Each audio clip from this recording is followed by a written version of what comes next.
सो guys, Novoland eagle flag series के इस episode में हमें दिखाया जाता है यसूले फाइनली डिसाइड करता है कि अब वो अपनी ट्रेनिंग करना चाहेगा, जिसके लिए फिर उसे फाइनली ट्रेनिंग ग्राउंड में ले जाया जाता है। साथ ही हमें वहाँ पर सेनापति टाइगर खान के बेटे को भी दिखाया गया था, जिसका नाम होता है डानो, और वो असूले को परेशान करने के लिए, उससे बदला लेने के लिए सूमा की चीजों को तोड़ फोड़ देता है और उसकी बांसुरी को भी तोड़ देता है। असूले जब सूमा के पास में पहुँचता है तो वो रो रही थी, यहाँ तक कि उसके चेहरे पर स्क्रैचेस भी आए हुए थे, जिस बात से अब असूले के मन में काफी ज्यादा गुस्सा भर चुका था। और फिर वो अपने अंकल जेंगवान के सामने सर झुकाकर यहाँ से सीधा चला जाता है और सुमा समझ जाती है कि जरूर ये उसके साथ में लड़ाई करने के लिए जा रहा है, इसीलिए फिर वो भी असूले के पीछे पीछे दौड़ लगाकर जाने लग जाती है। इसके बाद अब हमें डानू को दिखाया जाता है जो कि अपनी ट्रेनिंग कर रहा था, और फिर तभी उसका साथी बताता है कि यहाँ पर वो लड़का आ चुका है और असूले वहाँ पर पहुंचकर डानू से कहता है कि तुम लोगों को सुमा से माफी मांगनी होगी। और साथ ही साथ हमें किंग लूशोंग और ग्रैंड मास्टर ली की कन्वर्सेशन को भी दिखाया जाता है, जहाँ पर वो दोनों ही साथ में ड्रिंक करते हुए बातें कर रहे थे।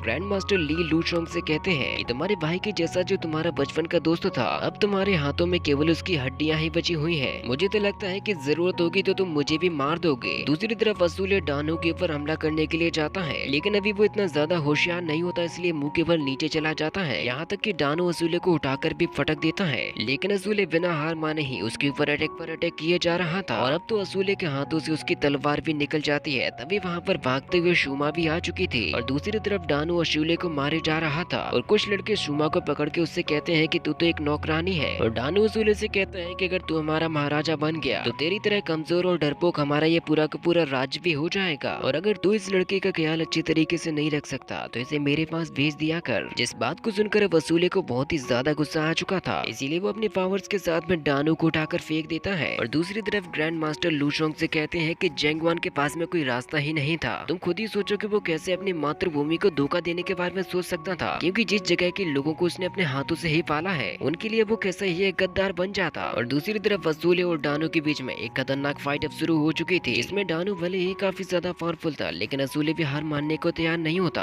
क्योंकि वो भी अपनी पूरी ताकत के साथ में डानू के साथ फाइट कर रहा था। डानू जैसे ही उसके ऊपर ओवर पावर होने की कोशिश करता है तो फिर असूले गुस्से के साथ में उसकी गर्दन को पकड़ के उसे धरती से मार देता है, और फिर एक बहुत ही खतरनाक जंप के साथ उसके सीने पर जाकर उसकी जान लेने के लिए उसके गले को दबाने लग जाता है। दूसरी तरफ ग्रैंड मास्टर लूशोंग से कहते हैं कि जेंगवान के पास में कोई रास्ता तो था ही नहीं, क्योंकि अगर वो पीछे हटता तो भी मारा जाता और आगे बढ़ता तो मारा गया ही है। उसे तो शायद इस चीज के बारे में पहले ही पता चल गया था, क्योंकि इस साल हर एक ट्राइब के लोग मुसीबतों से जूझ रहे हैं, जो कि केवल जेंगवान की मदद पाना चाहते थे। और वैसे अगर मैं तुम्हें सच बताऊं तो सारी गड़बड़ कल एक कॉन्फ्रेंस में मैंने ही की थी, और अगर इस तरीके से कहा जाए तो फिर मैंने भी तुम्हें धोखा दिया, तो क्या अब तुम मुझे भी मारना चाहते हो? तो लूशोंग कहता है कि अब मैं कुछ भी नहीं जानता, क्योंकि अब जो होना था वो तो हो ही चुका है, और वैसे भी आप तो ये जानते ही हो कि एक इतना ज्यादा भुखमरी भरा साल है, अब मैं कैसे ही इतने ज्यादा लोगों को खाना दे पाऊंगा। इसीलिए मैं अपना मन बना चुका हूँ कि जेनियान के लोग कभी भी अपनी जमीन पर नहीं जाएंगे, वो सभी के सभी इसी तरीके से हमारे राज्य की गुलामी करेंगे। तो ग्रैंड मास्टर से कहते हैं कि यानी कि अब तुम क्या वहाँ की जमीन को जानवरों के चरने के लिए छोड़ दोगे? तो लूशोंग कहता है कि हाँ, शायद कुछ ऐसा ही, उससे आगे चलकर हमें ही फायदा होगा। और दूसरी तरफ असूले डानू को जान से मारने वाला होता है कि तभी उसको रोकने के लिए कुछ लोग पहुंच जाते हैं और उससे कहते हैं कि वो ग्रेट खान का बेटा है, लेकिन असूले यहाँ पर किसी की भी सुनने के लिए तैयार नहीं था, क्योंकि उसकी मार्शल सोल गुस्से की वजह से जाग चुकी थी, और वो अपना एक गुस्से से भरा हुआ पावरफुल पंच उसको हिट करने वाला होता है कि तभी वहाँ पर उसके पीछे से शूमा आकर उसको रोक लेती है, क्योंकि असूले को खुद भी पता नहीं था कि वो ये क्या करने को जा रहा था, और इतनी ज्यादा एनर्जी यूज करने की वजह से असूले वहीं पर अचानक से ही बेहोश हो जाता है। तो शूमा रोते हुए उसको जगाने की कोशिश करने लगती है। इसके बाद अब हमें लूशोंग और ग्रैंड मास्टर की कन्वर्सेशन को भी दिखाया जाता है, जहाँ पर लूशोंग कहता है कि सबसे पहले हमें डोंगलू पर कब्जा करना है, क्योंकि डोंगलू वो जगह है जहाँ पर सबसे ज्यादा खाने पीने की चीजें पाई जाती हैं, और अगर उस पर कब्जा कर लिया गया तो उनकी सेना को कभी भी खाने पीने की कमी नहीं होगी। और वैसे भी हमें ग्रासलैंड जैसी जगह की रखवाली करने की जरूरत ही क्या है, क्योंकि मैं केवल एक कॉन्टिनेंट पर राज नहीं करना चाहता, मैं इस पूरी दुनिया पर राज करना चाहता हूँ। तो ग्रैंड मास्टर लूशोंग से कहते हैं जिसके लिए सबसे पहले हमें डोंगलू पर ही कब्जा करना पड़ेगा, उसकी मदद से हम लोग दूसरे कॉन्टिनेंट पर नजर भी रख सकेंगे। लूशोंग कहता है कि नहीं, हम लोग सबसे पहले बोट्स का इस्तेमाल करेंगे, और फिर वो हमें यिन डायनेस्टी के बारे में बताते हैं कि उसको टोटल 12 हिस्सों में बांट दिया गया है, लेकिन वहाँ का जो ग्रेट एम्परर है वो अपने चारों तरफ की केवल थोड़ी बहुत ही जमीन पर कब्जा रखता है, जिसको कहते हैं टियांकी सिटी, और सैकड़ों सालों से ईस्टर्न कॉन्टिनेंट पर कब्जा करने के लिए लड़ाई चलती आ रही है। और वैसे भी यिन डायनेस्टी के 5 राज्यों पर कब्जा कर लिया गया है, यानी कि अब यिन डायनेस्टी के पास में उनके केवल 7 राज्य बचे हुए हैं, जिसकी वजह से वो लोग बहुत ही बड़े खतरे में आ चुके हैं। लेकिन अभी हाल ही में एक राजकुमार सभी के सामने उभर के आया है, जो कि शायद अपने राज्य राजू को वापस भी पा सकेगा। और इसी के साथ में ये एपिसोड भी यहीं पर खत्म हो जाता है। सो गाइस, अगर आप लोग इसका नेक्स्ट एपिसोड देखना चाहते हो तो मुझे कमेंट में जरूर से बताना।